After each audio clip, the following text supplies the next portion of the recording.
Hello students, welcome to the अग्नीज online classes. और आज की क्लास में हम आगे बढ़ाएंगे क्लास 12th मैक्रो इकोनॉमिक्स का chapter income determination and multiply. So students, जैसे कि आप जानते हैं, इसका इंट्रोडक्शन हमने कर लिया है, जिसमें हमने ये देखा था कि इक्विलिब्रियम लेवल ऑफ इनकम क्या होता है। तो स्टूडेंट्स, उसी को आगे बढ़ाते हुए अब हम अप्रोच शुरू करने वाले हैं। देखिए, दो तरह की अप्रोच होंगी इस कॉन्सेप्ट को समझने के लिए। सबसे पहले आती है aggregate demand and aggregate supply approach, और दूसरी होती है सेविंग एंड इन्वेस्टमेंट अप्रोच। दूसरी अप्रोच हम बाद में करने वाले हैं स्टूडेंट्स। तो याद रखिएगा, यहाँ पर सबसे पहले जो चैप्टर का नाम है इनकम डिटर्मिनेशन, इसका पहला पार्ट है। अब इसका मतलब है स्टूडेंट्स, देखिए, इनकम डिटर्मिनेशन कि कितनी कमाई एक देश करने वाला है उसको डिटरमाइन करना। उसके अलावा इसमें हम एम्प्लॉयमेंट बढ़ने की जो स्थिति होती है उसके बारे में भी पढ़ेंगे कि एम्प्लॉयमेंट जो है वो कब बढ़ती है, लोग नौकरियों पे कब ज़्यादा रखे जाते हैं, और एम्प्लॉयमेंट कम कब होती है, जब कंपनीज लोगों को हायर करना बंद कर देती है। उस समय एम्प्लॉयमेंट जो होती है एक देश में कम हो जाती है स्टूडेंट्स। तो इसीलिए यहाँ पर जो पूरा प्रोसेस है वो एडी और एएस अप्रोच में आपको समझाया जाएगा। उसके अलावा सेविंग और इन्वेस्टमेंट अप्रोच भी बिल्कुल सेम है। पहले आप ये समझिए, उसके बाद वो भी बड़े आराम से समझ आ जाएगा। तो स्टूडेंट्स, आइए शुरू करते हैं। तो यहाँ पे देखिए लिखा है the equilibrium level of income in an economy is determined when aggregate demand is equal to the total output. तो स्टूडेंट्स, यहाँ पे आपको पता है aggregate demand consumption plus investment होता है। कंजम्पशन हाउस होल्ड करते हैं और इन्वेस्टमेंट कंपनीज करती हैं, फर्म्स करती हैं। तो ये दोनों जब डिमांड करते हैं तो उसी को मिला के एग्रीगेट डिमांड कहा गया है। हमने ये पिछले वाले चैप्टर में पढ़ा था, जब हम aggregate demand and it's related concepts पढ़ रहे थे। तो स्टूडेंट्स, यहाँ पर आप देख सकते हैं, जब एग्रीगेट डिमांड एग्रीगेट सप्लाई के बराबर हो जाए, अब ये एग्रीगेट सप्लाई को एक नाम और दिया जाता है स्टूडेंट्स, टोटल आउटपुट। अब जाहिर सी बात है, एग्रीगेट सप्लाई और टोटल आउटपुट तो एक ही चीज़ हो गया। जितना सामान बनेगा, मतलब ये आउटपुट मतलब बन के रेडी हो चुका है, बिकने वाला है, तो उसी को तो हम सप्लाई बोलते हैं। तो वही मार्केट में जाके बिकेगा। अब एएस को और भी नाम दिए गए हैं स्टूडेंट्स। एएस को हम नेशनल इनकम भी बोलते हैं। ये भी प्रोसेस मैंने आपको समझाया था कि नेशनल इनकम उन्हीं लोगों की होती है, मतलब वही लोग ही तो पैसा कमाते हैं जिन्होंने कोई सामान बनाया होगा और वो बेचा होगा। तो सामान बेचने के बाद जो पैसा आया उसी को बांट लिया गया, उसी को नेशनल इनकम बोलते हैं। ये फैक्टर्स ऑफ प्रोडक्शन के बीच में बढ़ जाती है, तो इसीलिए वाई के बराबर एएस होता है। तो स्टूडेंट्स, जब ये सारी दोनों चीज़ें जो है, मतलब मेन एग्रीगेट डिमांड और एग्रीगेट सप्लाई जब बराबर हो जाएं, तो उसी को बोलते हैं एडीएएस अप्रोच।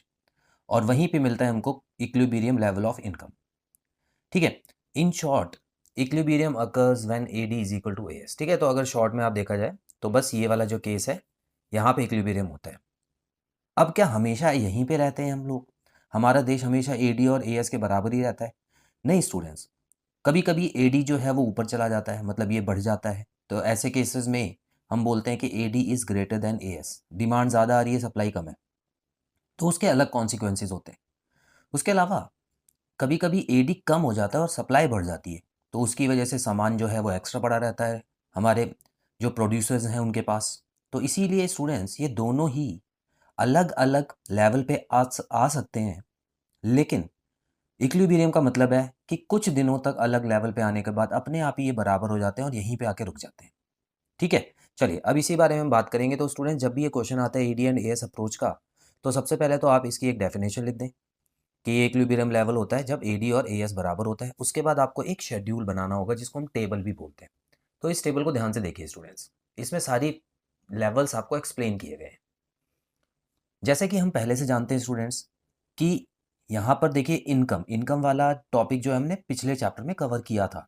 ठीक है। इनकम पहले जीरो होती है, फिर 100 200, मतलब 100 के गैप से बढ़ रही है। तो ये वाला टेबल हमको पता है।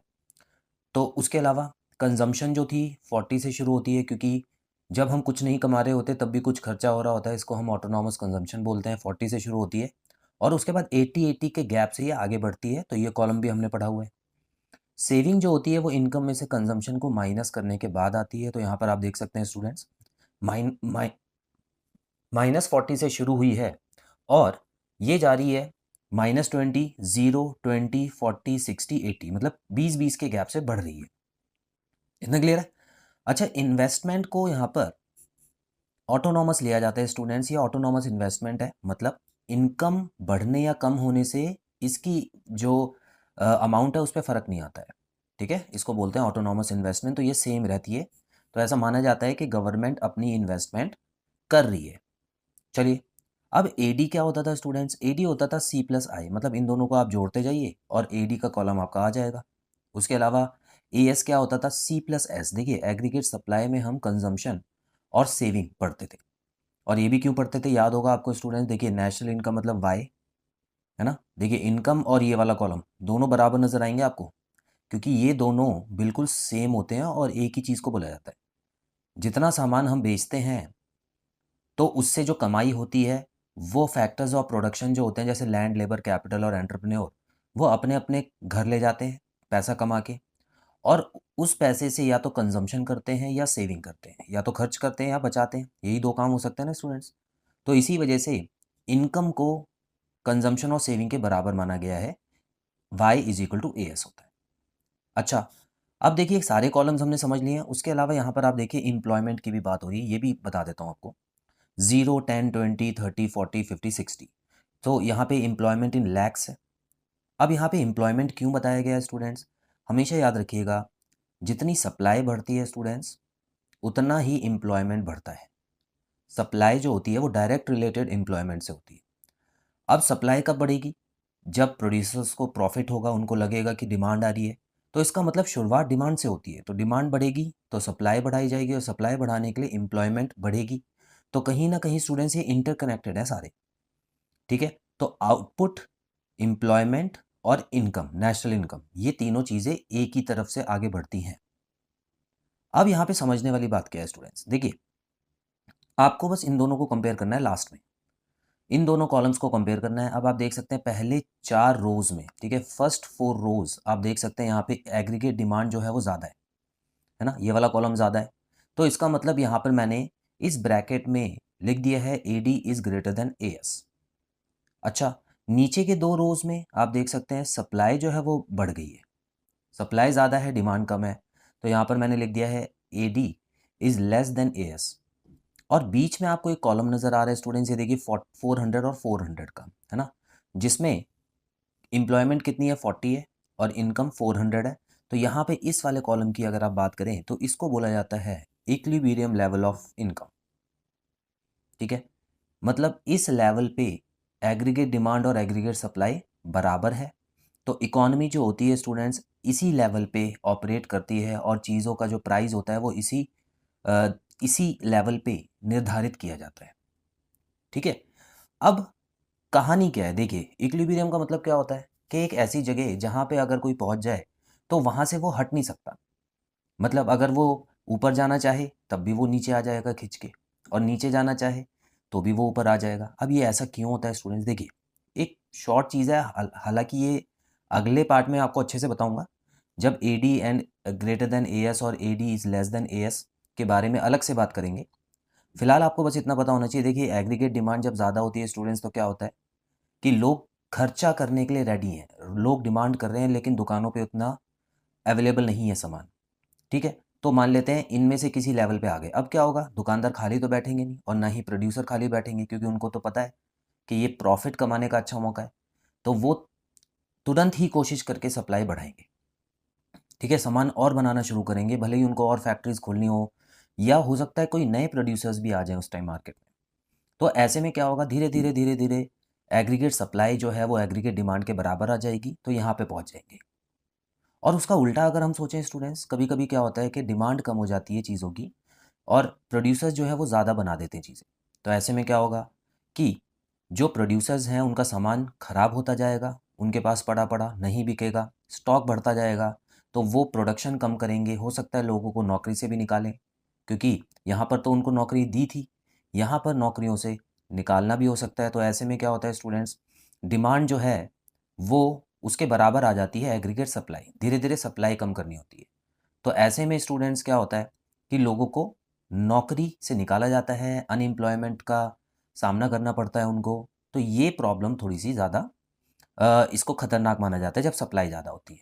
हालांकि डिमांड जब ज़्यादा होती है तो अच्छा है, क्योंकि इकोनॉमी में डिमांड ज़्यादा आ रही है, इसका मतलब लोगों को नौकरियां मिल सकती हैं।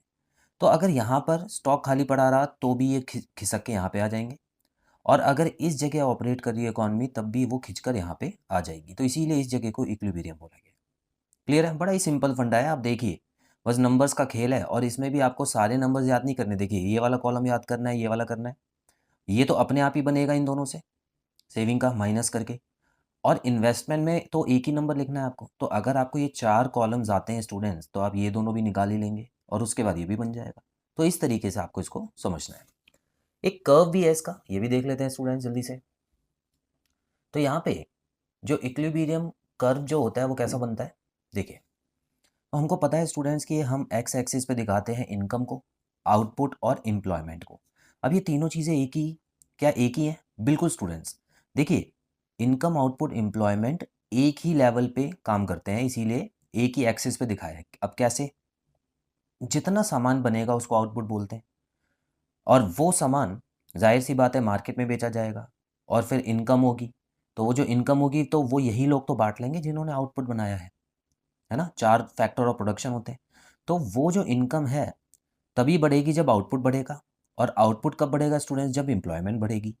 तो ये देखिए कनेक्टेड, इंटरकनेक्टेड है ना सारे, तो इसी वजह से इसको एक ही एक्सेस पे दिखा दिया गया है। अच्छा, एग्रीगेट डिमांड वाला जो कर्व है, अब आप देखें ऊपर से आता है, शुरू होता है, ठीक है? क्योंकि ये गैप जो होता है स्टूडेंट्स, ये किस चीज़ का होता है? ये होता है सी बार का, इसका मतलब ऑटोनॉमस कंजम्पशन।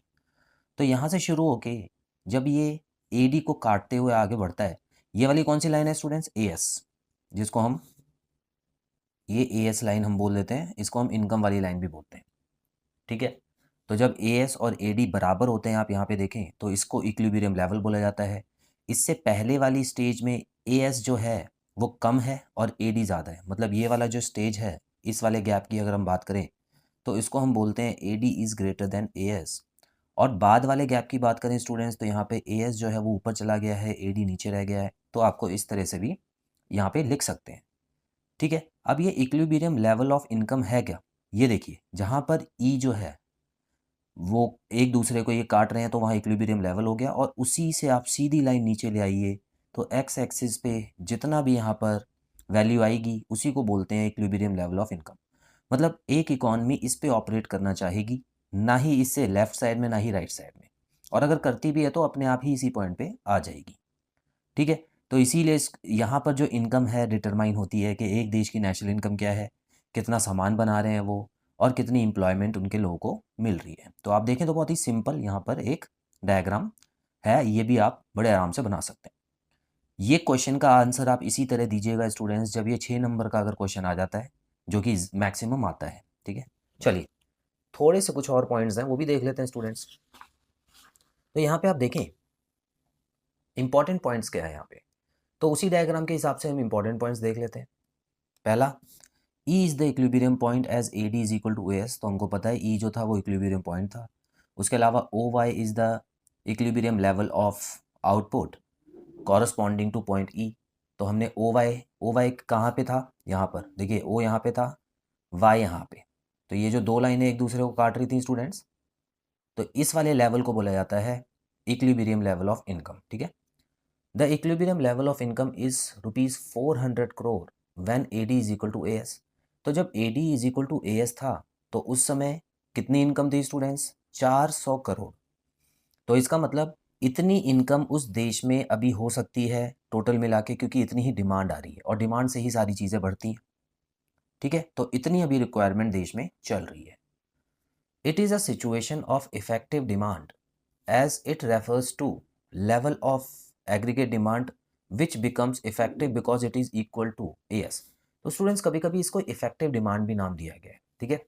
इफेक्टिव डिमांड मतलब कि ये जो डिमांड है ये एग्रीगेट सप्लाई के बराबर है, इसीलिए इसका नाम जो है इफेक्टिव डिमांड है। मतलब ये जो डिमांड है, ये जो लेवल है स्टूडेंट्स, यही मेन कारण बनता है नेशनल इनकम का, तो इसी वजह से इसको इफेक्टिव बोला गया है। असरदार, इफेक्टिव मतलब क्या होता है? असरदार चीज़। तो इसीलिए यही डिमांड जो है वो असरदार है, उसके अलावा जो बाकी डिमांड्स हैं वो कुछ समय के लिए रहेंगी, कुछ समय के लिए नहीं रहेंगी, लेकिन ये परमानेंट रहेगी। चलिए कुछ और इम्पॉर्टेंट पॉइंट्स, एक या दो हैं, वो भी देख लेते हैं स्टूडेंट्स। देखिए जितने भी इंपॉर्टेंट पॉइंट्स लिखवाए हैं ना, वो आपके फ़ायदे के लिए हैं, क्योंकि ये कॉन्सेप्ट आपको क्लियर कर देंगे पूरा। तो यहाँ देखिए, अब कभी कभी कन्फ्यूजन आता है बच्चों को कि क्या जो इक्विलिब्रियम लेवल ऑफ इनकम है वो हमेशा फुल एम्प्लॉयमेंट पे होती है, मतलब सारे लोग ऑलरेडी वहाँ पे काम कर रहे हैं, या कुछ ऐसे भी लोग हैं जो अनएम्प्लॉयड बैठे हैं। देखिए हमने बात की ना स्टूडेंट्स की ये अनएम्प्लॉयमेंट और एम्प्लॉयमेंट पे भी असर डालती है, एग्रीगेट डिमांड और एग्रीगेट सप्लाई। तो हमको ये भी पता होना चाहिए स्टूडेंट्स कि फुल एम्प्लॉयमेंट एक ऐसी सिचुएशन होती है जिसमें काम करने वाले सभी लोग ऑलरेडी काम कर रहे हैं। तो ऐसे में एक प्रॉब्लम आ जाती है। देखिए फुल एम्प्लॉयमेंट तो अच्छी बात है, लेकिन प्रॉब्लम क्या आएगी कि जब फिर भी डिमांड बढ़ रही है, सारे लोग काम कर रहे हैं, लेकिन मान लेते हैं फिर भी डिमांड बढ़ रही है, तो आप कहाँ से और लोगों को नौकरी पे रख लेंगे? ऑलरेडी तो काम कर रहे हैं सारे लोग। तो ऐसे में क्या होता है स्टूडेंट्स, चीज़ों की जो कीमत है वो बढ़ती है। अब कोई तो इलाज निकालना पड़ेगा। अब सारे लोग दुकान पे आके खड़े हो गए हैं और सबको एक ही सामान चाहिए, तो दुकानदार क्या करेगा? उसकी कीमत को बढ़ा देगा, ताकि जो उसको खरीदने लायक है सिर्फ वही खरीदेंगे, बाकी लोगों को नहीं मिलेगी। तो स्टूडेंट्स, इन्फ्लेशन जो होती है वो आ जाती है यहाँ पे, प्राइस राइज होना शुरू हो जाता है, जो कि अगर लगातार बढ़ता है तो भी इकोनॉमी के लिए बहुत अच्छा नहीं होता। क्योंकि इसमें क्या होता है स्टूडेंट्स, जो गरीब लोग हैं वो इस चीज़ का फ़ायदा नहीं उठा पाते। तो देखिए हर चीज़ के साथ एक अच्छी चीज़ तो है ही, लेकिन साथ में एक उसका नेगेटिव पॉइंट भी रहता है। अब यहाँ पर आपको इस चीज़ को क्लियर करना है कि जो इक्विलिब्रियम लेवल होता है वो फुल एम्प्लॉयमेंट पे हो भी सकता है और उससे पहले भी हो सकता है, मतलब अनएम्प्लॉयमेंट के केसेस में भी होता है। ठीक है, अगर अनएम्प्लॉयमेंट है, कुछ लोग खाली बैठे हैं और वहाँ पर डिमांड बढ़ रही है, तो ऐसे में क्या होगा, लोगों को नौकरी दी जा सकती है, प्राइस बढ़ाने की ज़रूरत नहीं है। तो स्टूडेंट्स, इक्विलिब्रियम फुल एम्प्लॉयमेंट पे तो होता ही है, लेकिन उससे पहले भी हो सकता है। For instance, employment level is 40 lakhs corresponding to equilibrium income of 400 crores. Here employment increases even after the equilibrium level. अब देखिए स्टूडेंट्स, यहाँ पर है ना, इन्होंने ये जो डायग्राम है हमने बनाया था, ये शेड्यूल जो था उसको एक बार और समझ लेते हैं। तो इसमें इन्होंने क्या कहा है, एम्प्लॉयमेंट 40 लाख थी यहाँ पे और इक्विलिब्रियम लेवल ऑफ इनकम थी 400। तो स्टूडेंट्स यहाँ पर हम देख पा रहे हैं कि आगे भी एम्प्लॉयमेंट बढ़ रही है। तो इसका मतलब क्या है, एम्प्लॉयमेंट बढ़ रही है तो इसका मतलब फुल एम्प्लॉयमेंट से पहले ही इक्विलिब्रियम आ गया। अभी लोग खाली बैठे हैं, 10 लाख 20 लाख है ना, 40 तो ऑलरेडी काम कर रहे हैं, उसके अलावा 60 लाख तक, मतलब 20 लाख लोग अभी खाली बैठे हुए हैं। तो इसका मतलब है कि यहाँ पर इक्विलिब्रियम इस इकोनॉमी का कहाँ पे आ गया है, बिफोर फुल एम्प्लॉयमेंट। ठीक है, फुल एम्प्लॉयमेंट से पहले आ गए यहाँ पे। तो इसका मतलब कभी कभी क्वेश्चन आ जाता है कि इक्विलिब्रियम लेवल हमेशा फुल एम्प्लॉयमेंट पे ही होता है? तो हो सकता है, ठीक है ना, ऐसा नहीं है कि नहीं हो सकता। तो स्टूडेंट्स आपको इसका आंसर देना है मे और मे नॉट बी। तो इसका मतलब हो भी सकता है और नहीं भी हो सकता। तो आई होप ये पॉइंट आपको क्लियर है स्टूडेंट्स। तो एडी और एएस अप्रोच का जो बेसिक फंडा था वो मैंने आपको क्लियर कर दिया है।